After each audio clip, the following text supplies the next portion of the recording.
वालेकुम क्लास। आज हमारा नेक्स्ट लेक्चर है और आज हम बुक का सेकंड चैप्टर को थोड़ा सा डिस्कस करेंगे कि उसके अंदर क्या है।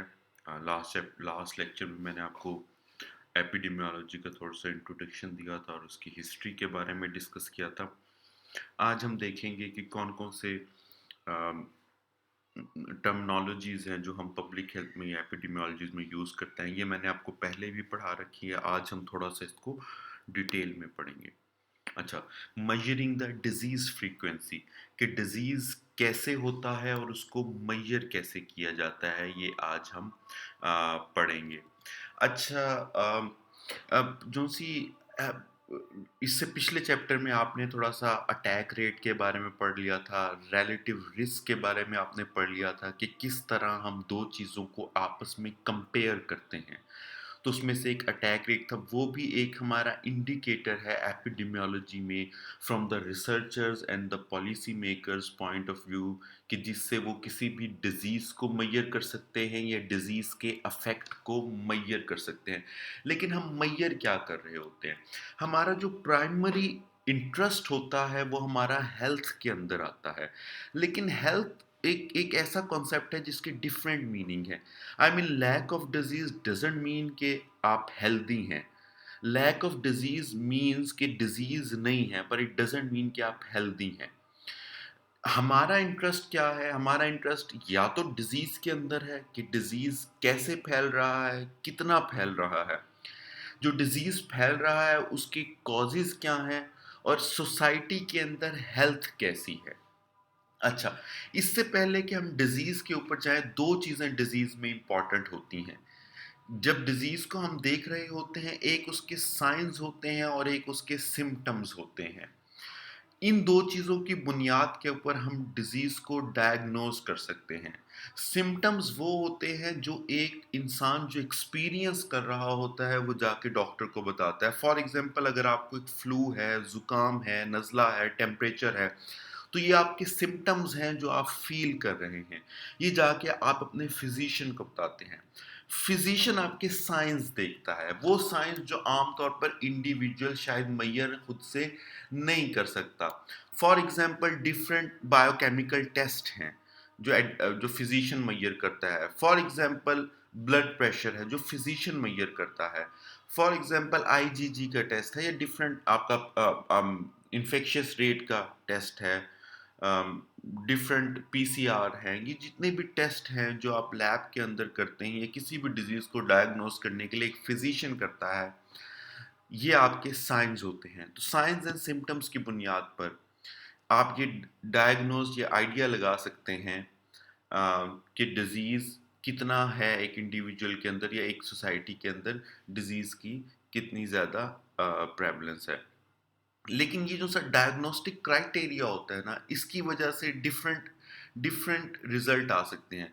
फॉर एग्जांपल, अगर आप जाके देखते हैं ना, डेंगू के इसके कोरोना के केस के अंदर ही, तो आपको अगर टेस्ट का क्राइटेरिया डिफरेंट है ना, आप लैब के अंदर जाते हैं, दो डिफरेंट लैब्स का क्राइटेरिया डिफरेंट है टेस्ट लेने का, उनकी उनकी जो सी इम्पॉर्टेंट मेजरमेंट्स हैं वो अगर डिफरेंट हैं, तो आपका जो सा रिजल्ट आएगा वो टू डिफरेंट आएगा। तो ये इम्पॉर्टेंट होता है कि आप एप्पल्स को एप्पल से कंपेयर करें। मींस आपने जो से अपना क्राइटेरिया रखा हुआ है डिजीज को मेजर करने का, वो आपका डिफरेंट स्टडीज के अंदर सेम हो। फॉर एग्जांपल, मैं आपको दिखाता हूँ कि एक स्टडी है यूनाइटेड अरब एमिरेट्स के अंदर जेस्टेशनल डायबिटीज के ऊपर। वो डायबिटीज जो ड्यूरिंग द प्रेगनेंसी होती है, तो दो उसके अंदर क्राइटेरिया यूज की गए, एक कारपेंटर्स क्राइटेरिया था, एक सेल्वेंस क्राइटेरिया था। अब दोनों ने क्राइटेरिया यूज किया, मैयर दोनों सेम चीज कर रहे हैं लेकिन क्राइटेरिया डिफरेंट है। तो जब उन्होंने क्राइटेरिया डिफरेंट यूज किया, तो एक के अंदर 30.4 आई, यानी कि 3500 तकरीबन वुमेन थी। एक के अंदर तकरीबन 2100 या 2200 वुमेन थी जिन्हें जेस्टेशनल डायबिटीज निकली। हालांकि ये सेम रीजन के अंदर ही मेजरमेंट हो रही है, लेकिन ओनली बिकॉज उन्होंने अपना क्राइटेरिया, डायग्नोस्टिक क्राइटेरिया चेंज कर लिया, जिसकी वजह से उनके रिजल्ट में ये ह्यूज डिफरेंट आया। ऑलमोस्ट 10.2 का डिफरेंस आया। तकरीबन एक टेस्ट ने 1200 कम वुमेन शो की as compared to the other test. तो ये आपका डायग्नोस्टिक क्राइटेरिया होता है, ये बड़ा इंपॉर्टेंट होता है। अच्छा, अब हम थोड़ा सा आते हैं कॉन्सेप्ट ऑफ प्रेवलेंस और इंसिडेंस की तरफ। मैं इससे पहले लास्ट सेमेस्टर में भी आपसे डिस्कस कर रहा हूँ, ये जो उनसे दो इंडिकेटर्स हैं ना, प्रेवलेंस और इंसिडेंस, ये बड़े इंपॉर्टेंट इंडिकेटर्स होते हैं आपकी पब्लिक हेल्थ में, आपकी एपिडेमियोलॉजी में, बायोस्टैटिस्टिक्स में, और अब जो आप अपना रिसर्च प्रपोजल बना रहे हैं उसके अंदर भी इन दो इंडिकेटर्स का समझना बड़ा इंपॉर्टेंट है। आप जब तक ये प्रेवलेंस और इंसिडेंस को नहीं समझेंगे, यानी कि उसके कोर कॉन्सेप्ट नहीं लेंगे, आप नहीं समझ सकते कि एपिडेमियोलॉजी को किस तरह डिस्कस किया जाता है। मैं आपको एक सबसे पहले टेबल दिखाता हूँ।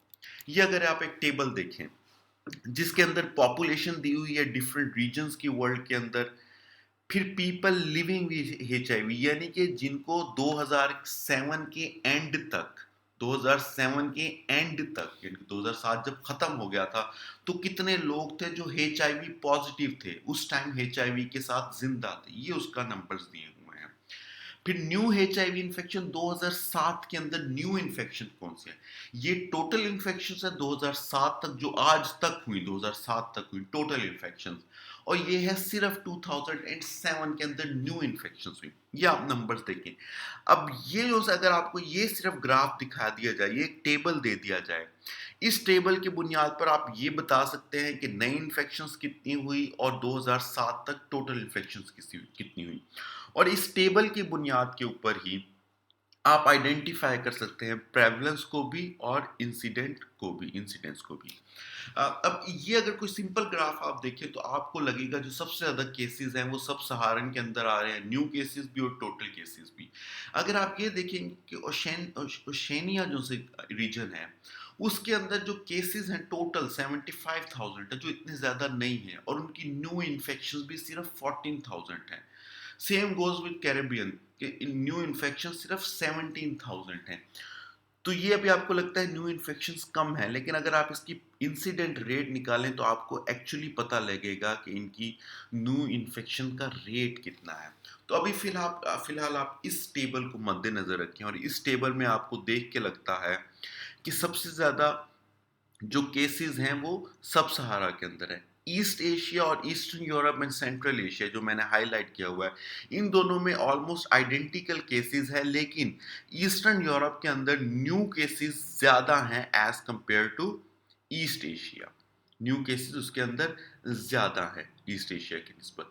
तो ये टेबल हमें ये नहीं बता पा रहा कि with relative to its region एक डिजीज की प्रेवलेंस या इंसिडेंस कितनी है, वो एक रीजन के अंदर कितनी स्पीड से ग्रो कर रहा है, ये हमें ये ग्राफ नहीं बता पा रहा। तो हमने इसके बारे में थोड़ा सा फुल, अब इस ग्राफ को जरा, इस टेबल को आप देखें। इस टेबल के अंदर प्रेवलेंस भी दी हुई है और इंसिडेंस भी दिया हुआ है।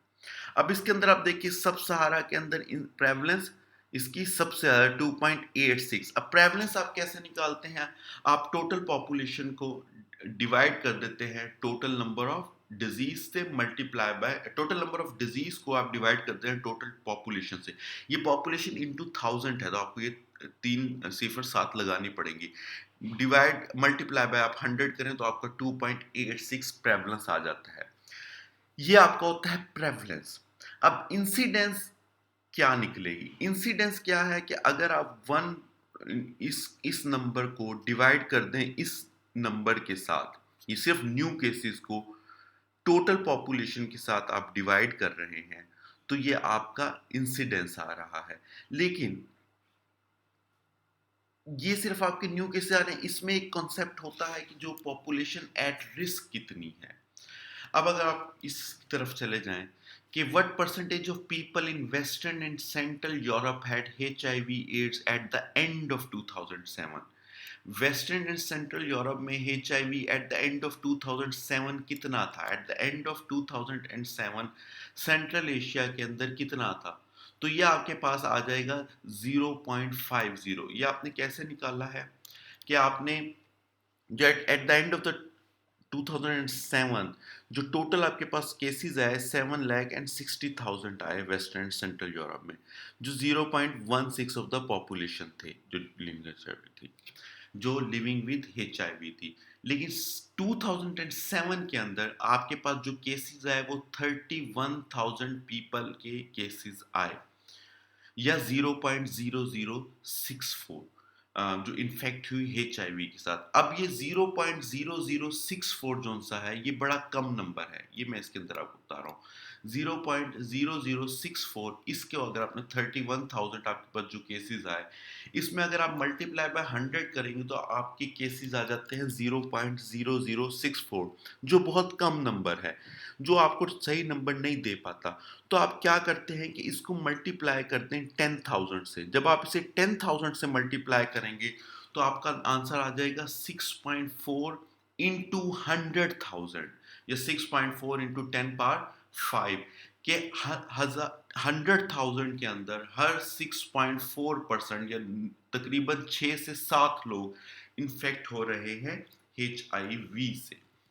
इस कॉन्सेप्ट को हम आगे जाके थोड़ा सा मोर एक्सटेंड करेंगे कि एक्चुअली इंसिडेंस और प्रेवलेंस क्या है। um, ये आपकी बेसिकली इंसिडेंस और प्रेवलेंस का दो टेबल हैं जो मैं आगे जाकर थोड़ी डिटेल के अंदर डिस्कस करूंगा, लेकिन इससे पहले इंपॉर्टेंट होगा कि हम अंडरस्टैंड करें कि इंसिडेंस और प्रेवलेंस क्या चीज होती है। प्रेवलेंस क्या होती है कि total number of disease at a specific time जो से एक पॉपुलेशन के अंदर होंगे, वो आपकी होगी prevalence, total number of disease जो एक स्पेसिफिक टाइम के ऊपर होंगे। इसे हम स्नैपशॉट भी कह सकते हैं। जैसे क्रॉस सेक्शनल स्टडी के अंदर मैंने आपको कहा था वो एक स्नैपशॉट होती है, इसी तरह प्रेवलेंस भी एक स्नैपशॉट है जो एट वन टाइम दिया जाता है। इसे हम कई दफा पॉइंट प्रेवलेंस भी कहते हैं। एक और चीज होती है जिसे हम कहते हैं पीरियड प्रेवलेंस। पीरियड प्रेवलेंस क्या होती है? ये प्रोपोर्शन ऑफ पॉपुलेशन जिनको डिजीज था एट एनी टाइम, एक जो से एक स्पेसिफिक आप टाइम पीरियड कर लेते हैं, एक स्पेसिफिक पीरियड के फॉर एग्जांपल 2004 से 2007 तक, that is your point prevalence. ये थोड़ा कॉम्प्लिकेटेड आपका कॉन्सेप्ट है क्योंकि इसके अंदर आप प्रेवलेंस भी मेजर कर रहे होते हैं और इंसिडेंस भी मेजर कर रहे होते हैं। तो प्रेवलेंस आपकी क्या होती है? सिर्फ अगर पॉइंट प्रेवलेंस या सिंपल प्रेवलेंस को आप देखें, total number of people with a disease at a given time divided by total number of people in the population, कि टोटल नंबर ऑफ पीपल कितने थे जिस टाइम डिजीज, जो डिजीज के टोटल नंबर ऑफ इंडिविजुअल है, और divide आप कर देते हैं जो आपकी पॉपुलेशन है टोटल की, दैट गिव्स यू प्रेवलेंस। लेकिन प्रेवलेंस का बेटा कोई यूनिट नहीं होता।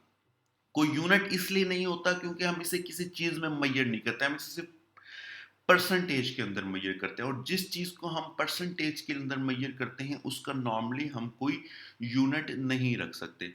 फॉर एग्जांपल ऊपर वाले केसेस के अंदर सब सहारा के अंदर हमने 2007 में निकाली कि कितनी थी, ये वाला दोबारा अब देखिए इस टेबल को दोबारा, अब आपको प्रेवलेंस की थोड़ी समझ आनी चाहिए।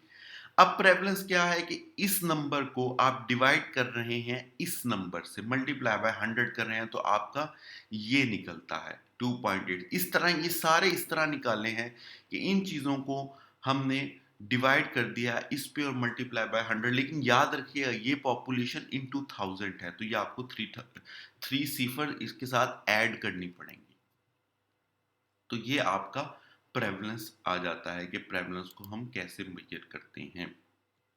अच्छा, एक और चीज परसेंटेज के बारे में बड़ी इंपॉर्टेंट होती है या प्रेवलेंस के बारे में, ये एक स्टडी देखें कि यहाँ एस्थमा और नो एस्थमा के केसेस दिए हुए हैं और नॉन स्मोकर और स्मोकर्स बता रखे हैं। नॉन स्मोकर्स में 40 लोगों को एस्थमा है, 360 को नहीं है, टोटल 400 लोग थे। स्मोकर्स में टोटल 200 लोग थे जिनमें से 30 को एस्थमा और 170 को एस्थमा नहीं है। तो एस्थमा वाले टोटल 70 हैं, नो एस्थमा वाले टोटल 530 हैं और टोटल 600 है। अब परसेंटेज मेजर करने के दो तरीके हैं, एक तो आप नॉन स्मोकर की मेजर कर सकते हैं और दूसरा आप स्मोकर्स की मेजर कर। फॉर एग्जांपल यहां देखिए, नॉन स्मोकर के अंदर आपने 40 डिवाइड बाय 400 किया तो 10% जो नॉन स्मोकर हैं उनके अंदर एस्थमा है। इसी तरह 15% जो स्मोकर्स हैं उनके अंदर एस्थमा है। तो ये, लेकिन अभी यहाँ थोड़ा सा रुकें। अब आपने एक और चीज़ इसके अंदर मेजर करनी है। ये आपको ये तो बता रहा है कि 10% of non smoker and 15% of smokers have asthma. लेकिन एक और तरह से भी इसे मेजर किया जा सकता है कि अगर हम ये देखना चाहें कि जो स्मोकर हैं और जो नॉन स्मोक, पहले हमने देखा था अस्थमा वालों में से कितने स्मोकर्स हैं, कितने नॉन स्मोकर्स हैं। अब अगर आप ये देखें कि एस्थमा के सिर्फ पेशेंट के अंदर नॉन स्मोकर जो हैं उसे आप डिवाइड करें 40 डिवाइडेड बाय टोटल जो आपके एस्थमा के हैं वो 70, तो आपका आंसर है 57%। 57% नॉन स्मोकर्स के अंदर आपका एस्थमा है। इसी तरह 43% स्मोकर्स के अंदर आपका एस्थमा है। अब इसको जरा दो तरह से आप कह सकते हैं।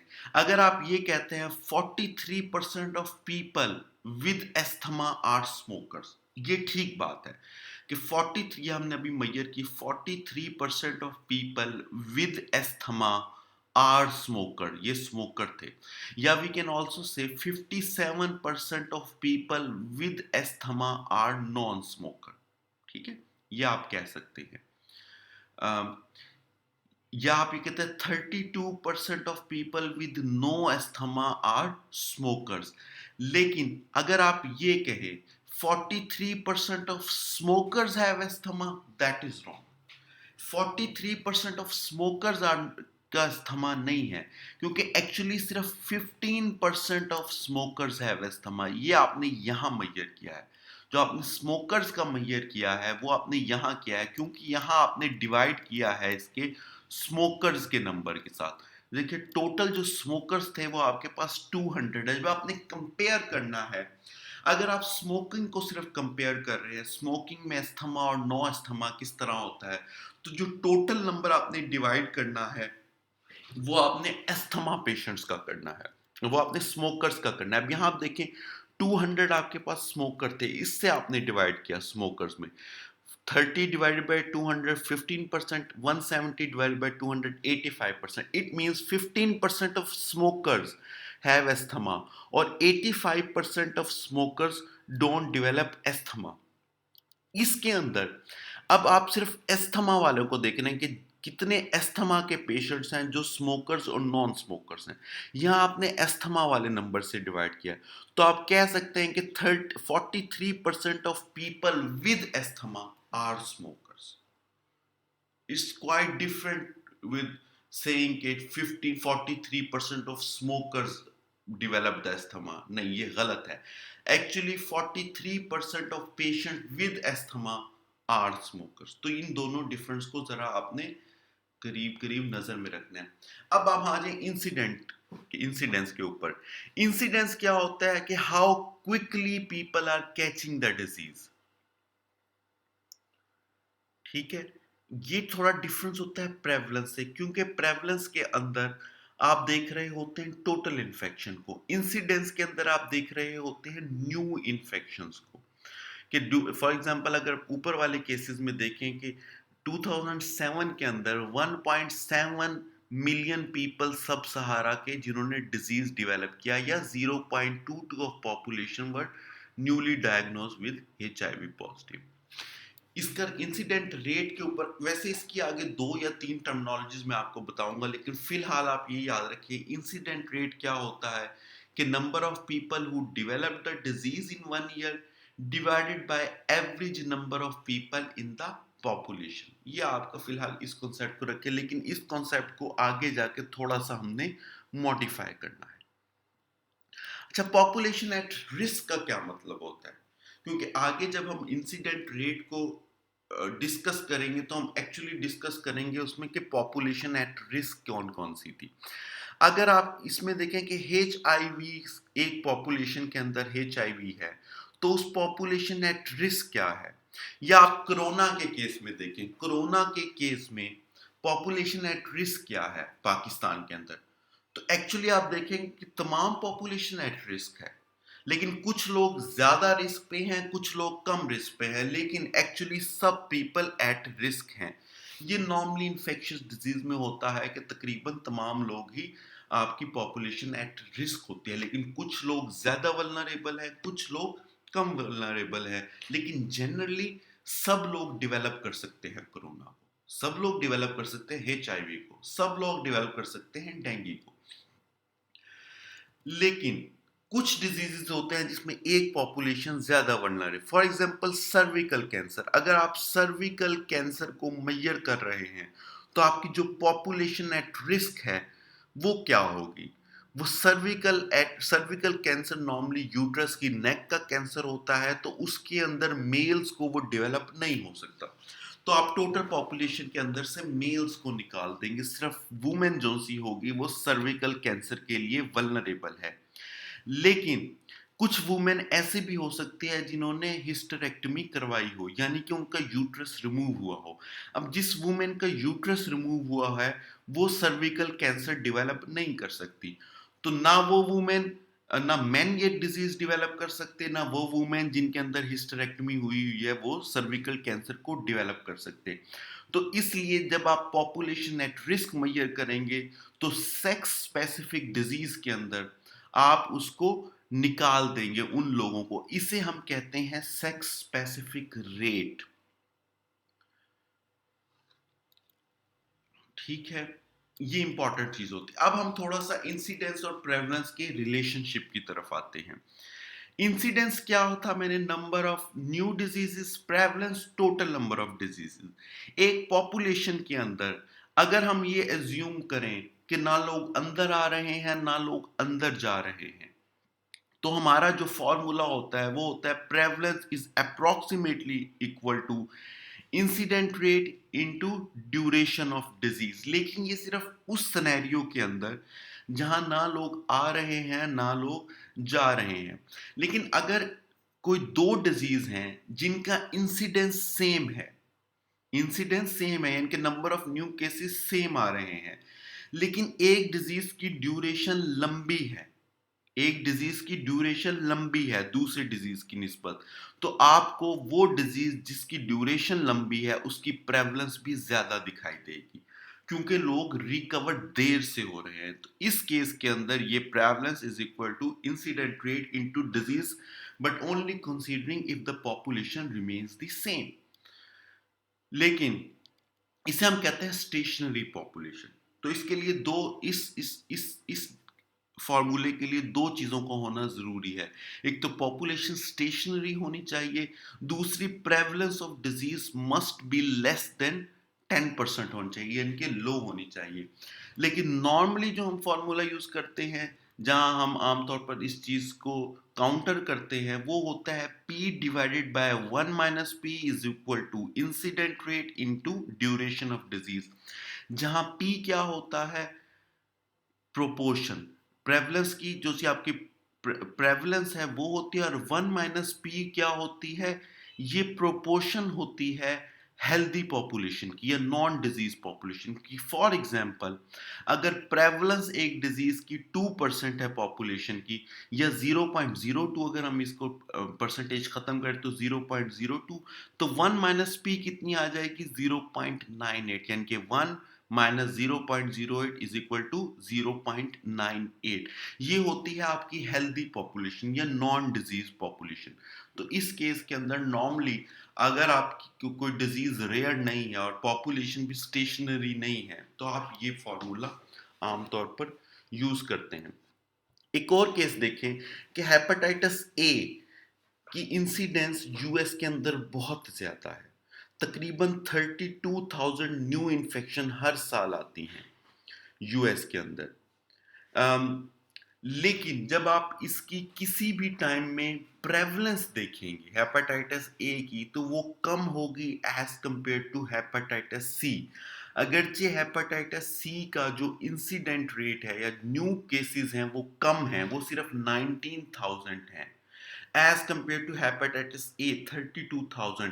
लेकिन hepatitis C is a chronic disease, long lasting disease। hepatitis A is acute, वो रिकवर जल्दी हो जाता है, उसका रिकवरी टाइम तेज है।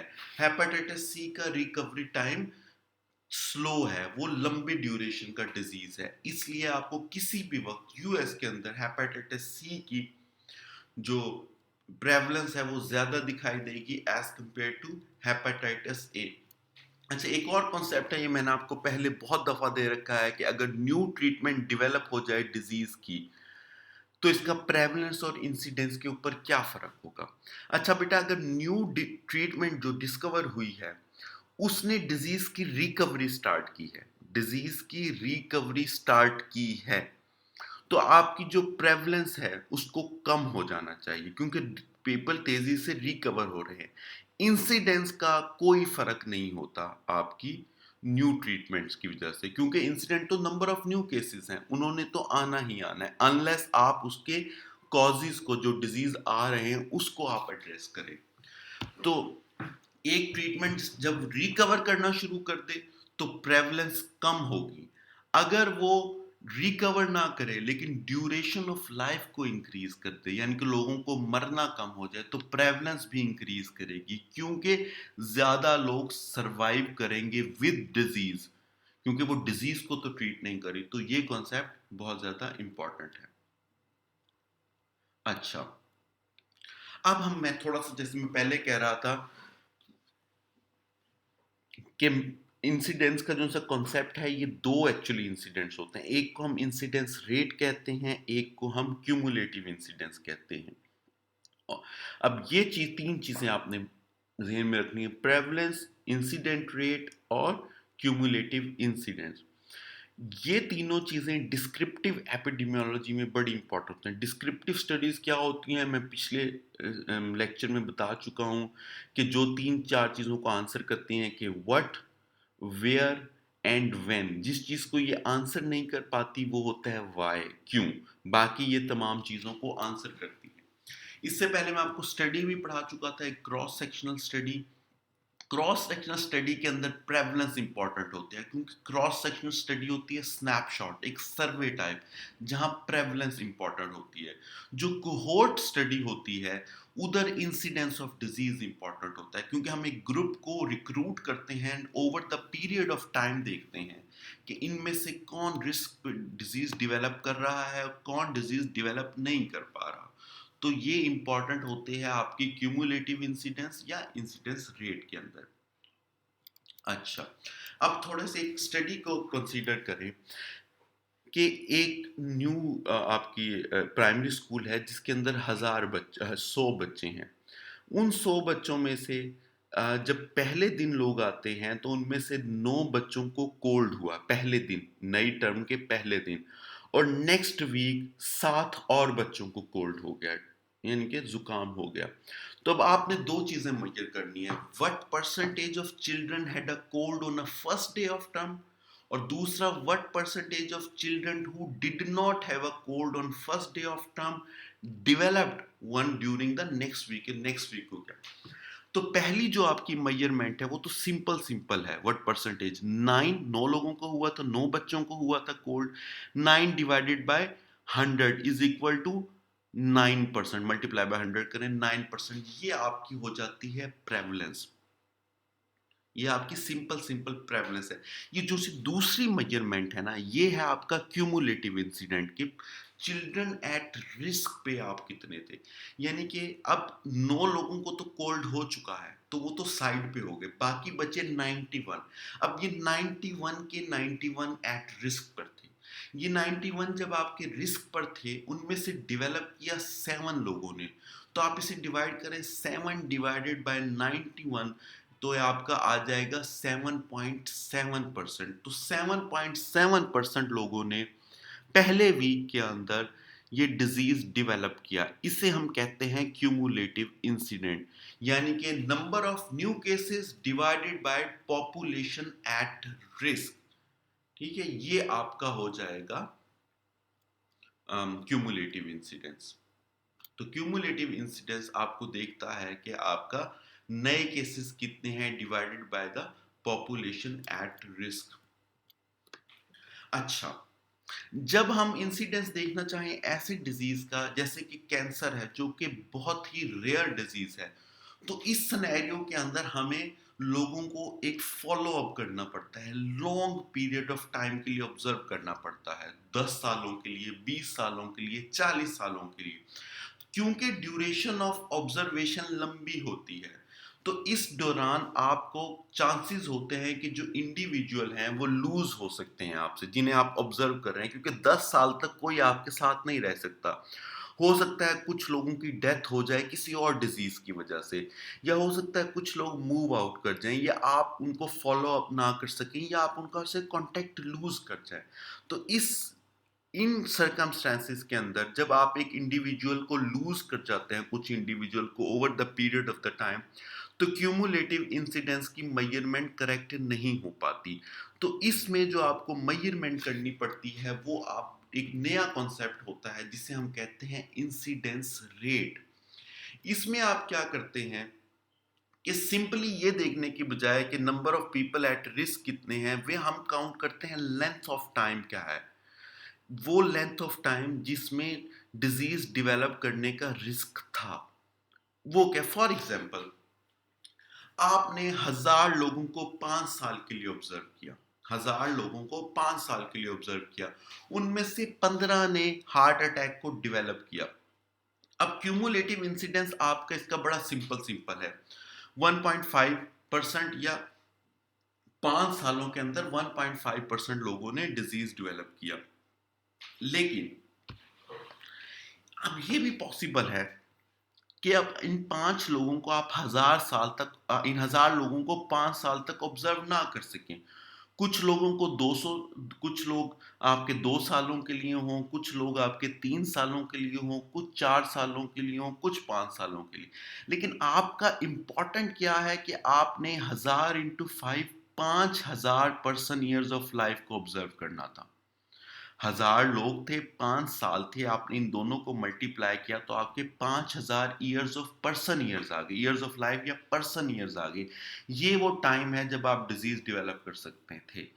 तो अब जरूरी नहीं कि आप 1000 लोगों को ही 5 साल के लिए ऑब्जर्व कर सके, आपके लिए इंपॉर्टेंट है ये 5000 साल।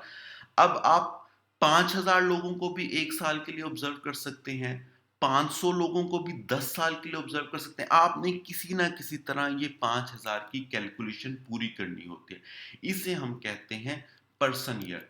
तो क्यूमुलेटिव इंसिडेंस क्या होता है, number of people who develop the disease in a specific period of time divided by number of people at risk of developing the disease at the start of period। जैसे हमने उन बच्चों वाली example में देखा था कि 91 बच्चे एट रिस्क थे कि वो कोल्ड डेवलप कर सके, जिसमें से इवेंचुअली 7 लोगों ने डेवलप किया। तो आप 7 डिवाइडेड बाय 91 करते हैं।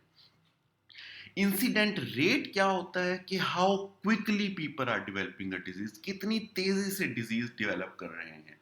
इसमें क्या होता है, number of people who develop the disease divided by number of person years when people were at risk of getting the disease. ये नंबर ऑफ पर्सन ईयर्स मैंने अभी जैसे आपको बताया, ये 15 जैसे हार्ट रेट के ऊपर ये आपका 5000 पर्सन ईयर का टाइम बहुत ज्यादा इंपॉर्टेंट था।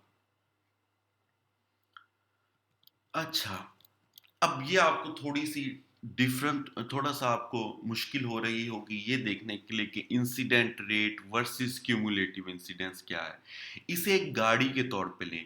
Incidence rate is equal to the average speed of car. Speed of car, जो एवरेज स्पीड ऑफ कार है, वो आपका इंसिडेंस रेट है, जिसमें आपने पर्सन ईयर्स का कॉन्सेप्ट लेके, ये आपकी एवरेज स्पीड ऑफ कार है।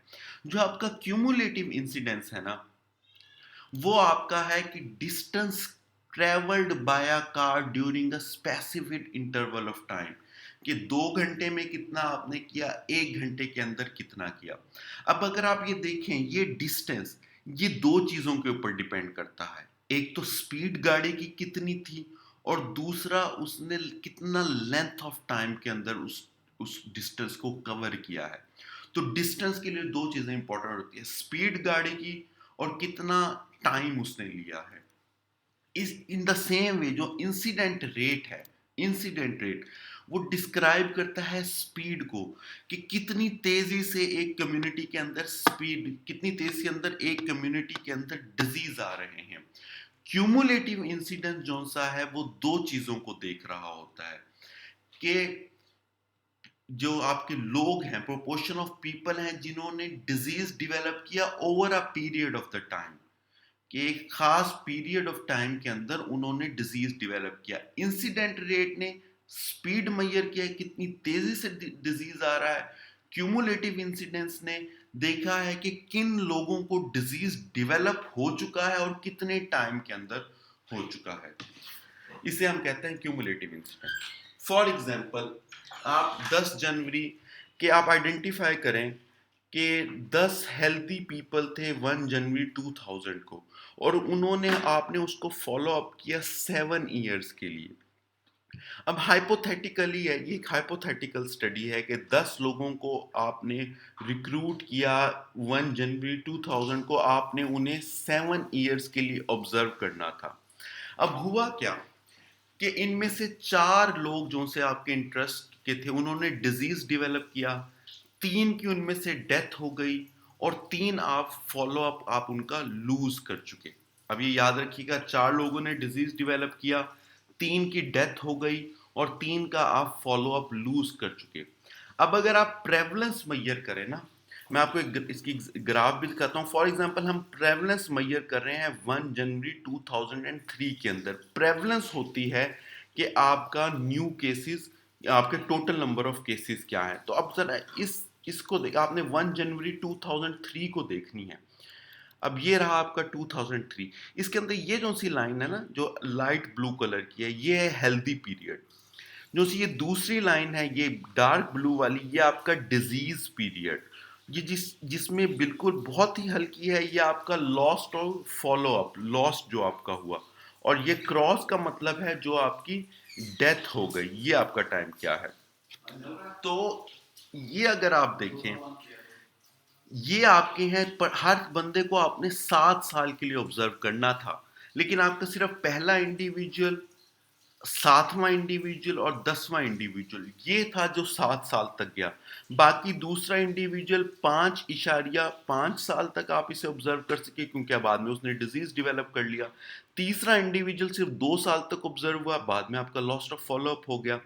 चौथे को आपने सिर्फ 3.5 साल तक किया, उसकी डेथ हो गई। इसी तरह इसको 1.5 तक किया, उसने डिजीज डेवलप किया और उसकी डेथ हो गई। अब आपने देखना तो 2001 के अंदर, मैंने 1 जनवरी 2001 ही हमने मैयर कर रहे हैं, 1 जनवरी 2003 को। अब 1 जनवरी 2003 के अंदर ये अगर आप देखें, ये लाइन है 2003 की, यहाँ ये इस बंदे को डिजीज है, ये इस बंदे को डिजीज है, 2 लोगों को डिजीज है, 2 लोगों को डिजीज है। तो 2 डिवाइडेड बाय, लेकिन एक और काम देखिए, इसका फॉलो अप लॉस्ट हो गया है इस बंदे का, ये आपका 2002 में चला गया, आप देख रहे हैं 2003 का, तो इस बंदे को आप निकाल देंगे। तो अब 2 लोगों ने डिजीज डेवलप किया, टोटल लोग आपके पास 9 है, क्योंकि एक बंदा नंबर 3 जो सा है आपसे लूज हो चुका है। तो 2 डिवाइडेड बाय आप 9 करेंगे तो 22% आपकी प्रेवलेंस है। अब आप प्रेवलेंस देखें 30 जून 2004 की। अब 2004 की अगर आप प्रेवलेंस देखें, तो यहाँ इसकी डेथ हो गई है, तो ये हमारा खत्म हो गया। ठीक है, एक बंदे ने डिजीज किया, 2 बंदों ने डिजीज डेवलप किया, 2 बंदों ने डिजीज डेवलप किया है, और आपका follow up, loss of follow up ये भी हो गया है, ये भी हो गया, और ये बंदा मर गया है। तो आपके 2 लोगों ने डिजीज डेवलप किया, एक बंदा मर गया, वो भी लूज ऑफ फॉलो अप है। 2 बंदे, ये दोनों भी नंबर 3, नंबर 5 और नंबर 8 आपके पास नहीं है, इनके 3 लोग नहीं है, आपके पास रिमेनिंग इंडिविजुअल सिर्फ 7 है। 7 में 2004 तक 2 लोगों ने डिजीज डेवलप किया, तो आप 2 डिवाइडेड बाय 7 करेंगे तो ये आपका 29% आ जाएगा प्रेवलेंस। अब दूसरा आप देखें क्यूमुलेटिव इंसिडेंस। क्यूमुलेटिव इंसिडेंस है कि population at risk of developing a disease, कि टोटल जो आपकी पॉपुलेशन थी at risk developing of disease, उनमें से एक्चुअली कितने लोगों ने डिजीज डेवलप किया। तो ये आपके सारे के सारे एट रिस्क थे डेवलप डिजीज करने के, 10 के 10 जब आपने स्टडी शुरू की, और आपने स्टडी ऑब्जर्व करनी थी 7 साल तक। तो उनमें से कितने लोगों ने डिजीज डेवलप किया, ये आपने देखना था कि कितने लोगों ने इनमें से डिजीज डेवलप किया। अच्छा हाँ, डिजीज डेवलप किया। इनमें से अगर आप देखें तो आपको ये डार्क लाइनें 4 की नजर आ रही, 1 2 3 4।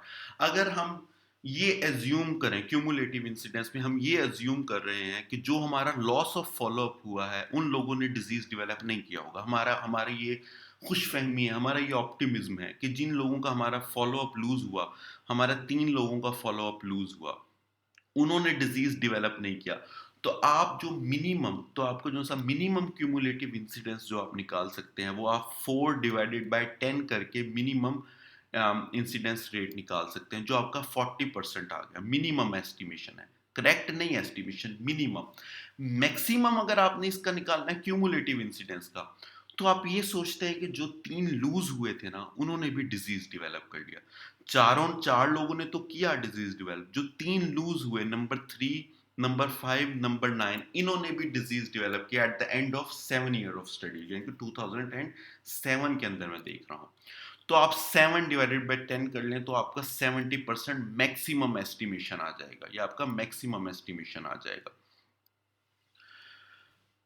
अगर आप इन दोनों को, एक और चीज आप करते हैं, अब इस क्यूमुलेटिव इंसिडेंस को आपने, आप जब क्यूमुलेटिव इंसिडेंस देख रहे हो, आप देख रहे हो कि आप या तो मिनिमम निकाल सकते हो या मैक्सिमम दिखा रहे हो। वो 3 लोग जो आप फॉलो अप में लूज हुए, आपको नहीं पता कि उनके साथ क्या हुआ। तो इसलिए ये क्यूमुलेटिव इंसिडेंस इतनी अच्छी मेजरमेंट नहीं देता जब आप कोहोर्ट स्टडी कर रहे होते हैं। उसके लिए जो इंपॉर्टेंट मेजरमेंट होती है वो आपकी इंसिडेंट रेट होता है।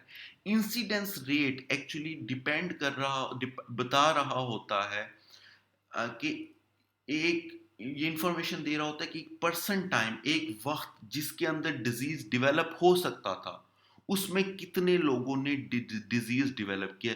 ये आपको एक्चुअल टाइम देता है, ये एक्चुअल फिगर देता है, सही टाइम बताता है। फॉर एग्जांपल, अभी जो हमने ये मेजरमेंट देखी थी, इसके अंदर आप देखें कि total amount of person time at risk कितना था, पर्सन टाइम एट रिस्क कितना था। ये आपका वो टोटल टाइम है जब आपने ऑब्जर्व किया है, आपने 10 लोगों को ऑब्जर्व किया है डिफरेंट टाइम के लिए।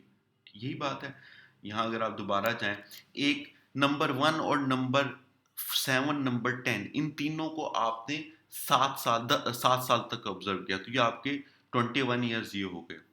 2 को आपने 5.5 ईयर के लिए ऑब्जर्व किया, क्योंकि आखिरी 1.5 साल उसने 5.5 ईयर्स पे जाके, यानी कि मिड ऑफ 2005 जाके उसने डिजीज डेवलप कर लिया था, तो आगे देखने की आपको जरूरत ही नहीं।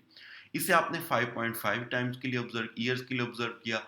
तीसरे को आपने सिर्फ 2 सालों के लिए ऑब्जर्व किया था, क्योंकि बाकी वो लॉस ऑफ फॉलोअप हो गया था। इस तरह इसे आपने 3.5 ईयर्स के लिए ऑब्जर्व किया, यानी कि 2003 के मिड में जाके उसने डिजीज डेवलप कर लिया था, फिर आपको उसे देखने की जरूरत नहीं थी। 3.5 ईयर्स के लिए आपने उसको किया।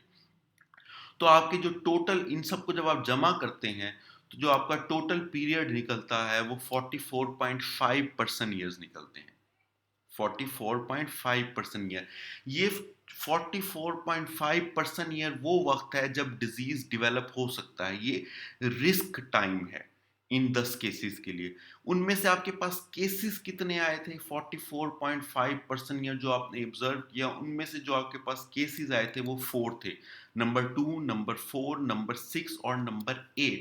तो इस 4 को आप डिवाइड कर देते हैं 44.5 के ऊपर, तो ये आपको दे देता है आपका पर्सन ईयर कित, या आपको इंसिडेंस रेट। तो आपका इंसिडेंस आएगा 0.09 केसेस पर पर्सन ईयर, या फिर आप इसे मल्टीप्लाई बाय 100 कर दें तो ये आपका आ जाएगा 9 केसेस पर 100 पर्सन ईयर।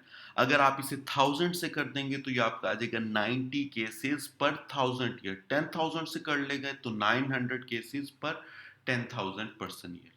ये आपका आज का लेक्चर है, थोड़ा कॉम्प्लिकेटेड है, लेकिन अगर आप इसे समझेंगे और साथ बुक से आप पढ़ेंगे भी, जो बुक मैंने आपको दी थी, जो आपको सेंड की है, तो ही आपको समझ आएगी।